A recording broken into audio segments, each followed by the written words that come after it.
Yes, we are live.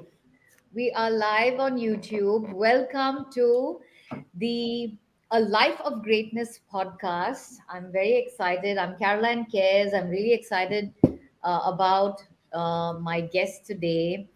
And before we get into that, I want to take a step back to kind of build a context around this podcast and really to hone in on why I chose this theme and this energy for the guests that I have chosen to welcome in um, through this podcast. So, a life of greatness was something that uh, was a build up within me because I started to realize that for us as human beings, we can continue to focus on, all of the things that are either going wrong. And yes, there is duality, but there is something that transcends this whole duality and polarized sort of experiences of good and bad, right and wrong, success and failure. And I believe that the word and the energy behind greatness is a part of that. It's a very powerful energy because one has to first begin to understand and to realize how much of authentic power we come into this world with when we enter this world, and we are born with certain uniqueness of our god-given gifts and talents, and how we choose to live this life, navigate all of the life lessons that we have pre-chosen, preordained to learn and to level up, but also to be able to activate certain gifts that we have inside of ourselves. And therefore, a life of greatness is about those guests that I believe embody this experience. So I'm very excited to have our guest today, Judy. Judy, would you like to say hi to everyone who is and will be watching in? Hi, everyone. My name is Judy McCutcheon, and welcome to the Life of Greatness podcast. I love it. I love it. I'm really excited. We have a great lineup of questions for you. And I know that backstage we talked about how you don't even know what these questions are. And that's the whole point because, that's really where a much more authentic and spontaneous, natural response from your own soul and your own heart comes through. So before we go into that, I want to give everyone a brief about you. There are a lot of things here, but I don't want to share many of those things because we're going to be unpacking them. But what you've said over here is you help companies build sustainable, strategic plans, develop a culture of service, automate processes, build accountability, promote employee welfare, benefits and compensation, and implement manpower and planning and assessment. You have called yourself, Judy, an expert, an organizational redesign expert. You help companies streamline their processes, enhance productivity, engagement, and improve the bottom line. And I love this last line, something that we're going to unpack. I exist to help more Black women move into senior management roles. So much power in the way you show up, and I love your posts. I've been following you for a long time. We've known each other at least for about, I don't know, a year or two now, if that's Mhm. correct. Yes. So tell us, Judy, the work that you do with organizations. Why does this work excite you? Does it excite you? Because I sense it does. It does excite you. Yes, it does. Yes, it does. Yes, it does. Because the thing is, when organizations focus on their people, and my focus is people. That's my Mhm. biggest focus. Yeah. I think everything else falls into place. Your profit is going to fall into place. everything else will fall into place once your focus is on your people. And focusing on your people is more than just all these engagement activities, these games, giving them swag bags. It's so much more than that. It's ensuring that your policies, your procedures, your processes are all in alignment to help the employees grow, for efficiency, for productivity. Because when you have processes and procedures that are bureaucratic and tie up everything, it stresses the employees out. So Mm-hmm. it's about streamlining everything you do for efficiency, to be effective, to help them from, reducing something that takes 30 minutes. You can reduce that to 10 minutes and different things like that. I love it. What was coming through when I was reading more about you, paying attention to your posts, and even on this podcast as well, you talk about efficiency from a business standpoint, and you also talk about helping employees. And I call this out because in all my experience as well, working with within companies and then moving out and serving them from the outside, what I have observed and witnessed is that a lot of times these two tend to not really be seen in genuine alignment. It's more of a mandate, a branding exercise, just a way to show a number. You're smiling because I think there's something that's loaded as a response. So I'd like to hear from you. What's your experience around this, framing? Yes, well, most companies, well, not the companies, but the people in the companies use all these words: efficiency, alignment, Hmm. streamline, all those without any real meaning or intention behind those words. They use it because they think they're supposed to use it. It sounds good, it makes them look good, but really, it's about putting in the work behind it. What are your intentions for talking about efficiency? What are your intentions for talking about alignment and effectiveness? What are your intentions? Because if your intention is just to talk the talk but not walk the talk, then Hmm. nothing really happens within the organization in terms of change. I love it. I love it. So, the word intention, something that I resonate very strongly with. And, I think there can be days, we can go into days of just understanding, not really intellectualizing, but understanding how to embody intentionality. Hmm. I believe it's an experience which is most often overlooked, but which is really the heart and the heartbeat of what you're talking about. All of those outcomes are, the approach is usually an outside in, but you're talking about an inside out Inside approach, out approach, yes, yes, isn't it? yes, yes, definitely. Yeah. We have our leadership is in such a bad state right now Hmm. because leaders think that leading from the head is where it's at.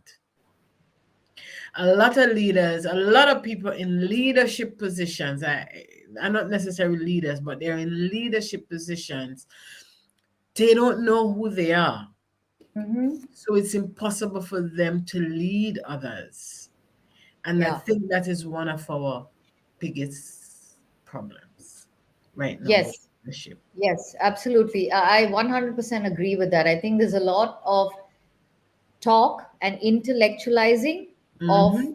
and it's not just at work. I mean, in life, we're living in a That's time, right. Hmm. we're living in a time where everything, right from how we do to how we be, everything is intellectualized. I mean, if you look at social media, that's the biggest example of, isn't it? It's the biggest example of intellectualizing experiences. And you're right. I mean, we need more leaders who transcend just thinking about it, but embodying, That's you know, right. what it means to be a leader and what it means to also be a follower.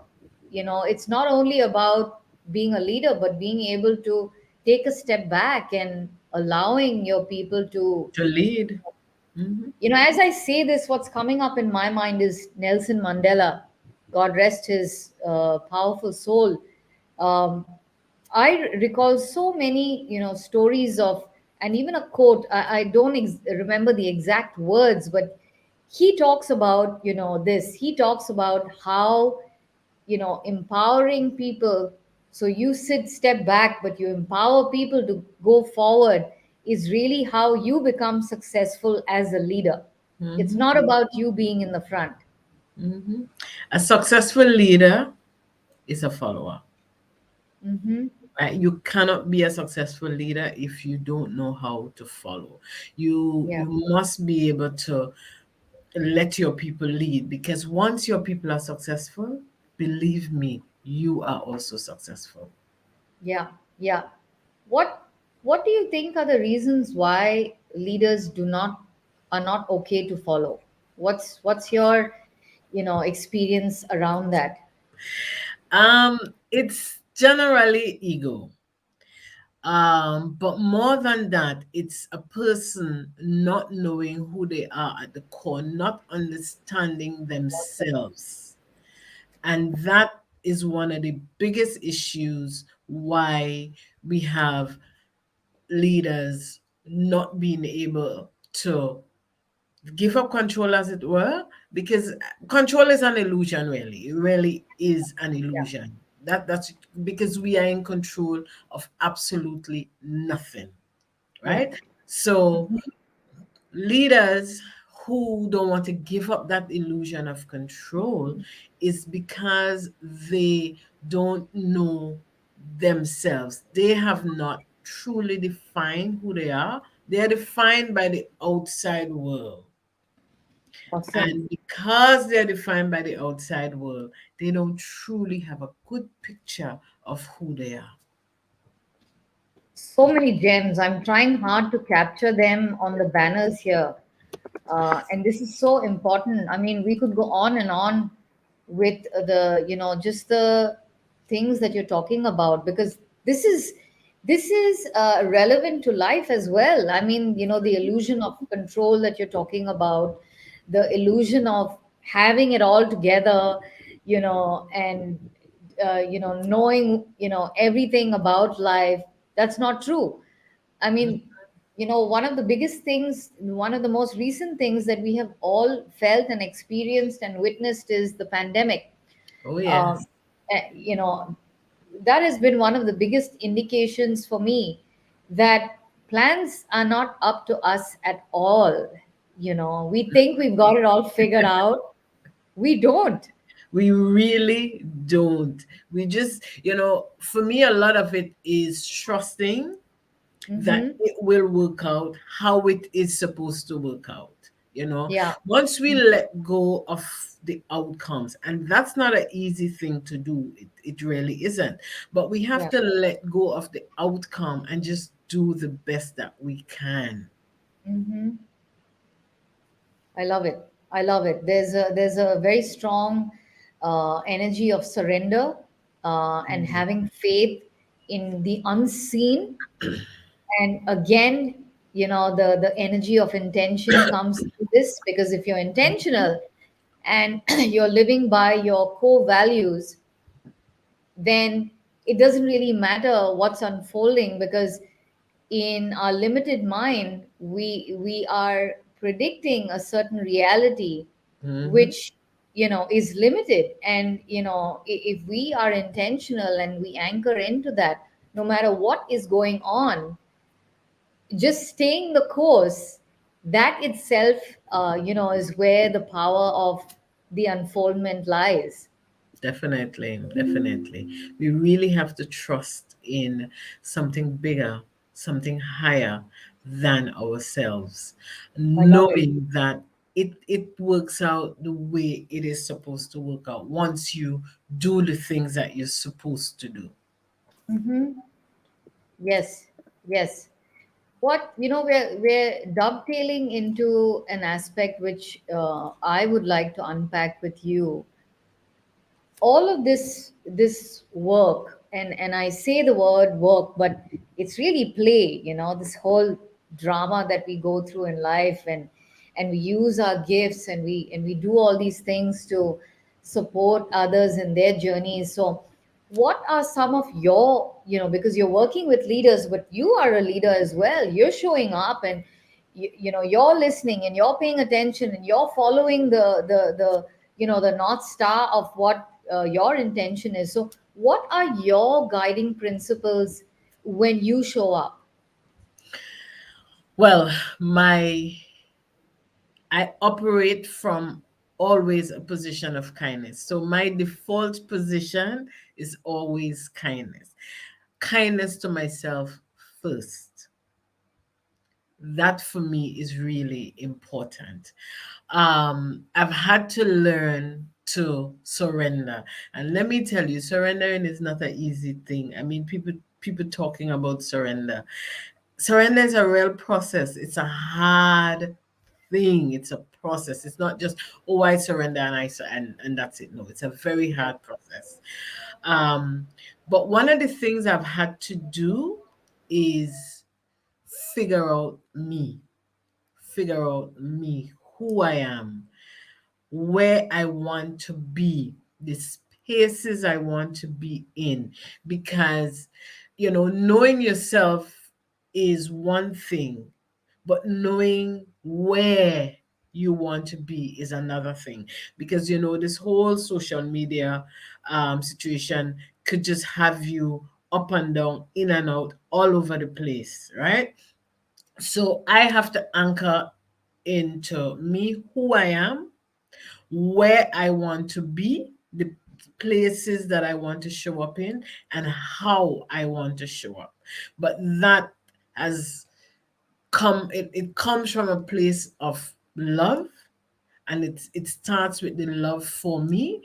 And again, as as a woman in a brown skin, getting to that place of loving me has not been easy, because we condition that beauty looks a particular way, and we don't look that particular way, so obviously there is no beauty in us. And I've had to really dismantle dismantle that narrative and really get to loving me. I mean, and let me tell you something. I love me some me. I promise you, I love me some me. And nobody could take that away. I love that. I love that. My heart is smiling as you say these words, because you know even at a level of being a brown woman too, and understanding what you mean from the perspective of the systemic stuff that we go through, to Mhm. our own internal narrative that has been constructed as a result of those things percolating, to generational narratives that Yeah. we carry Yeah. forward, Uh-huh.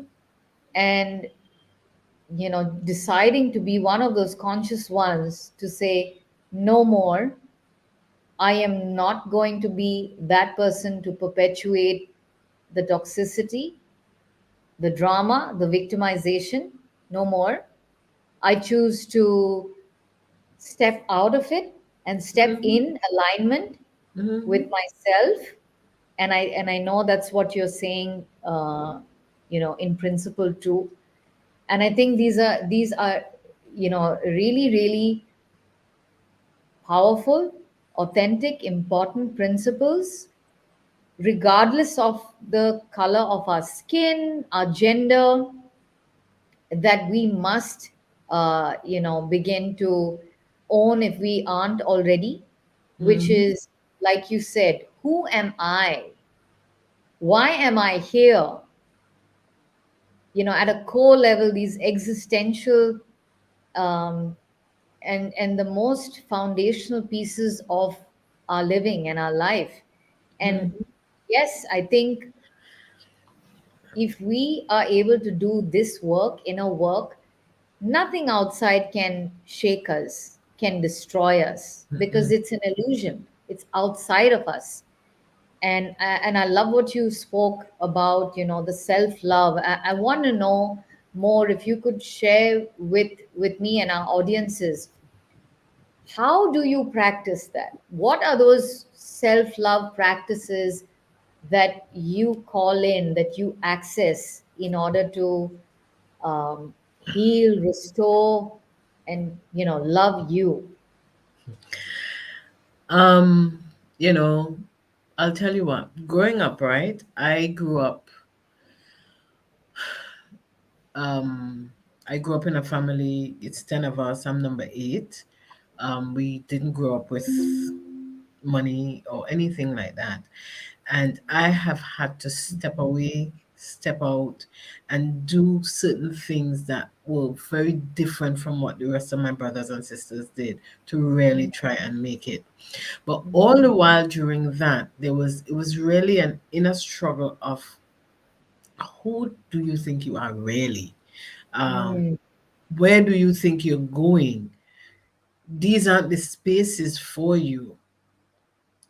And so I have had to, I started reading a lot of books on self-development, um, and I've had, when I could have afforded it, I had coaches.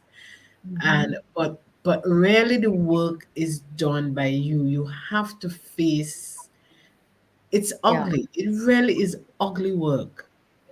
But yeah. you have to face it. You have to face yourself. Mm-hmm. Who am I? Who really is this person?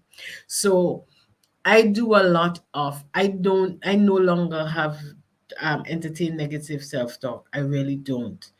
Um, I do a lot of mirror work, so I really tell myself loads of beautiful things every single morning.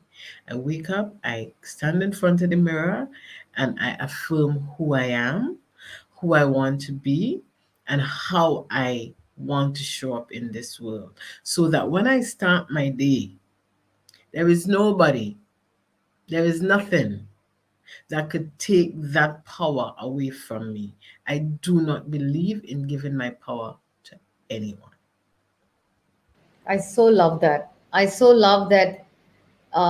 You practice discernment, but also being able to integrate shadow work, because it is shadow work. It's Yes, it ugly. is. It is.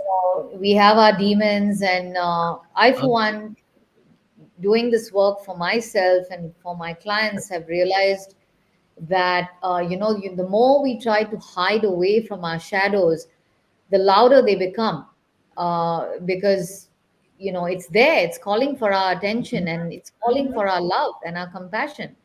And the pause doesn't mean that we have to stop doing things in our day, but the pause to really own our shadows and own those so-called seeming polarized ugly parts that are craving for our attention. Oh my goodness, I have goosebumps even as we're talking about this, because it's so powerful. We don't realize that, for instance, embodying, I am body, I am in my body, being able to really fully own this human experience transcends any of the junk that we believe in this human experience. It transcends it. And yes, it is very hard work, but it is so rewarding, because that's when this whole thing about what we're doing right now, being able to express a life of greatness, is about doing this work and Exactly. saying, Hmm. I want to be accountable for myself. I understand who I am. I show up for myself. And because I'm showing up for myself, I can do a better job supporting others, like truly, genuinely supporting others. See, one of the things that we have to remember is that we are not the things we have done. We are not that. And we have to not be defined by that. And when Mhm. those shadows come, we, like you say, we have to give it the attention, send love, lots of love to it. And you have to allow yourself to feel all the feels. Just allow yourself. Like I like to say to my um coaching clients, just be, let the feeling go through your entire body. It is the only way that you're going to get it out, because the moment you try to stop it, you constrict it, Yeah. and it's just going to be there. Just let it go. Feel all the feels, do the ugly cry, do whatever you need to do, but get it out. And once that passes, there is just this calm and this peace that replace those feelings. I love it.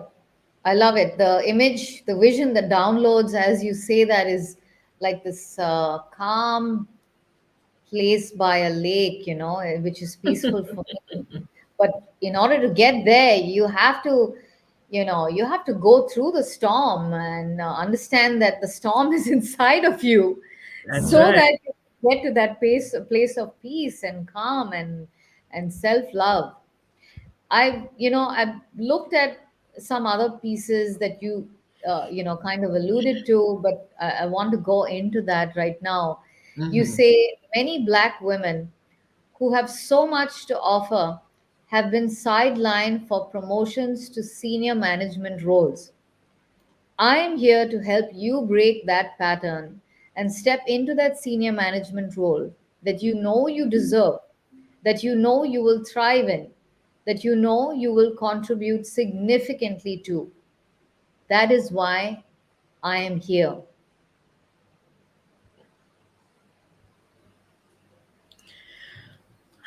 So a lot of times, we as Black women, we have been taught, right? We have been taught that we always have to prove ourselves and prove ourselves and prove. So I'll tell you what we have so many degrees. Like for me myself, I have one, two, three. I'm working on a fourth one. So we have all the degrees, we have all the knowledge, we know the thing, we do know the thing. What happens is that because we have been conditioned to think these are not the spaces for us to be in. We get Mhm. into the space and we remain quiet. We know the thing. More often than not, we are the smartest person. We know we have the solution to the problem, but we remain silent because, we have this conditioning. Girls are to be seen and not heard. Mhm. And we take that with us everywhere we go. And so we get into those spaces and we remain silent. So I really want to help you to find your voice. Find that voice so that you can speak up. You can show um who you are. You can demonstrate your value.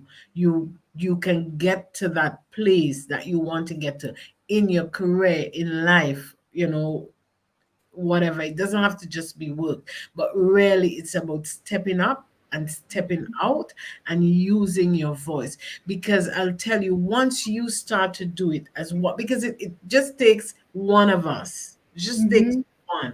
And once you start to do it, then you are showing others, hey, this is all possible. Mhm. And that's what I want, because I want a whole chain reaction going Mhm. down the line, because we need to show our girls this is so possible. Mhm. I love that. I love that because to me, a woman that can language um, empowerment around being sovereign, around owning all parts of herself, around articulating um, even the darkest hours and moments in a way that she has released victimization. Mm-hmm. That to me, and I'm saying you, to me, that is a black woman who embodies what she is trying to do for others. You are leading the way. And by doing that, you are showing other, I'm going to say women of color because it's women Yes, like me yeah, as well. yeah, yeah. Because I know, um, this is how we create a ripple effect. The butterfly effect Uh-huh. is not about projecting it outside. It is about bringing it back in, and it is about transforming all of the victim narratives, whether they're generational, whether they're gender, whether they're society, what country we come from, and all of that stuff.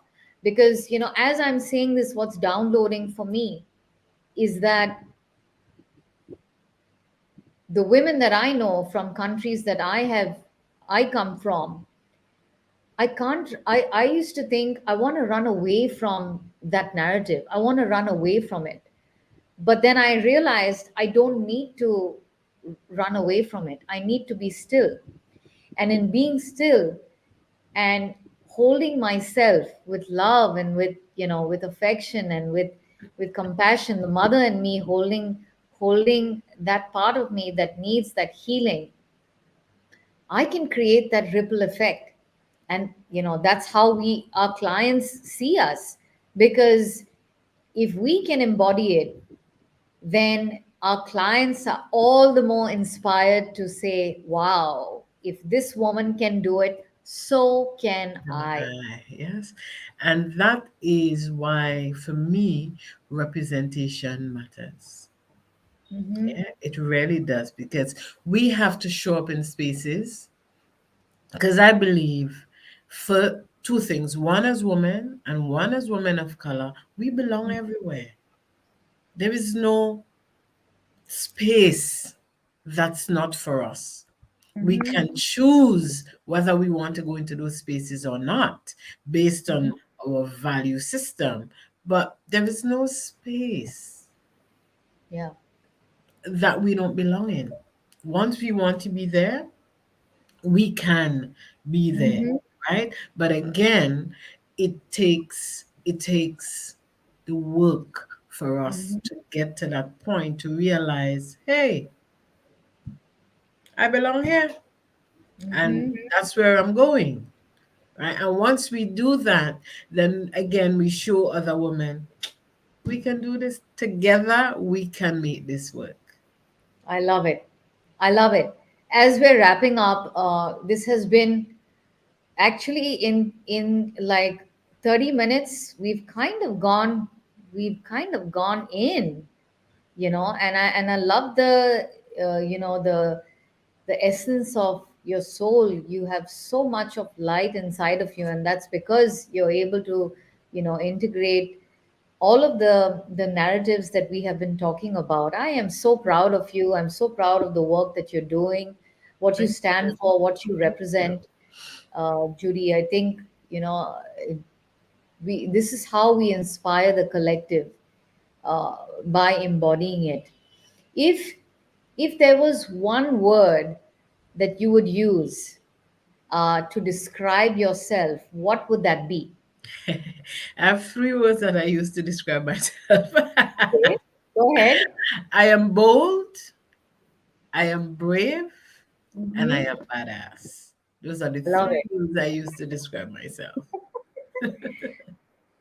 Yes, and you do put that on your, you do put Put that, that on my excuse me, post, yeah. on post. Yeah, bold, brave, and badass. I love it. I love it, Judy.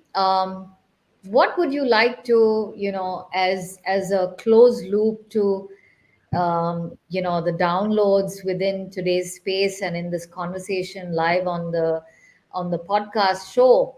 What would you like to specifically share with women watching in? I would like to encourage women to get to know you, get to know who you are, so that you can define you, so that you can control the narrative around you. But you can only do that if you get to know who you are. Because if you don't get to know who you are, you won't be able to define you, and the world is going to define you. So my encouragement, get to know who you are. Shine some Mm-hmm. light in the dark spaces, because that's all they want, some love. And you are going to really um, enjoy, that's the word, that you're going to enjoy that peacefulness with getting to know who you are at the core. Yes, being in joy, and Yeah. that's how we enjoy ourselves. We're In, being in joy, feeling full, that's fulfilled right. Yes. in Yes. the life that we have. So beautiful. I'm just so loving the energy that you're bringing in. I'm so happy to have held space for all of the downloads coming through you.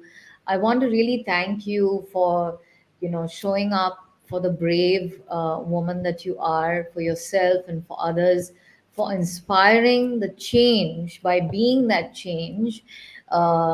This is a time of the feminine rising. Anyone who understands energetics will know that we are witnessing an end to hard and harsh realities of an overly dominating masculine world. And Mm-hmm. this is where the queen in us must show up in spaces where we have believed and we've had shame, guilt, embarrassment around. We transcend that with courage and with self love. So thank you so so much for being on the show today. It has been my absolute pleasure. Thank you, Judy, and thank you to everyone who has and will be watching in. We will be sharing this on LinkedIn for you to come, click, and watch this fabulous woman as she shows up in her life, embodying her principles. And we look forward to our next episode really soon. Stay tuned. Bye bye.